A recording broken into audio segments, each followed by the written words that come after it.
వీడు నా కొడుకు లేరా, వీడికి ఎప్పుడు నేనేం చెబుతాను అడగండి.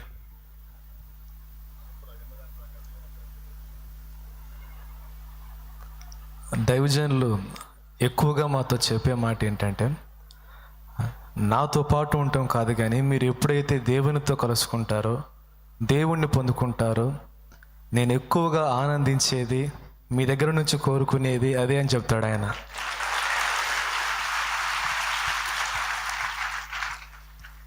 నేను శారీరకంగా కన్నబిడ్డ అండ్ ఆత్మీయంగా కూడా కన్నబిడ్డ. వాడి నుంచి ఆశించిన, మీ నుంచి ఆశించిన నా తండ్రి నాకు ఇచ్చిన ఆత్మీయ పిల్లలు మీరందరూ. వయసులో పెద్దోళ్లే కావచ్చు. మా అమ్మ మా నాన్న నాకు జన్మనిచ్చి తల్లిదండ్రులు అయినప్పటికీ ఆత్మీయంగా నేను కన్న పిల్లలు వాళ్ళు. ఆత్మీయంగా నేనే వాళ్ళకి తండ్రిని, తెలుసా?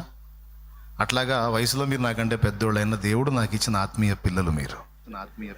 మీ అందరినీ కూడా యోధులుగా తయారు చేయాలి, యోధులుగా తయారు చేయాలి, సత్య సంబంధులుగా తయారు చేయాలి, దేవునితో అంటుకట్టబడిన వాళ్ళుగా తయారు చేయాలి, దేవుని పాత్రలుగా, దైవజనురాండ్రుగా, సువార్థికులుగా, దేవుని కొరకు పరిచర్య చేసే యోధులుగా, ఆత్మల సంపాదకులుగా, ఆత్మలకు రక్షణకరమైన వ్యక్తులుగా మిమ్మల్ని చూడాలనేది నా ఆశ, నా ఆరాటం, అదే నా పోరాటం, నా ప్రార్థన.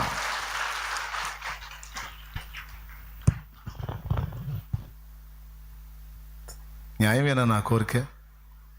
వాళ్ళకి నేను ఎప్పుడు అదే చెప్తాను, నా మీద డిపెండ్ అవ్వద్దు, నా కోసం ఎదురు చూడొద్దురా. ఎంతవరకు తెలియదు కదా, కానీ నా ప్రభుతో కనెక్ట్ అయ్యారనుకో, అప్పుడు మీకు ఇంకా తిరుగుండదు. అన్ని సందర్భాల్లో నా నుండి డైరెక్షన్ చేయడు కదా, కానీ నాన్న అందని టైముల్లో కూడా ఆ నాన్న మాత్రం ఎడబాయడురా. దేవునికి స్తోత్రం.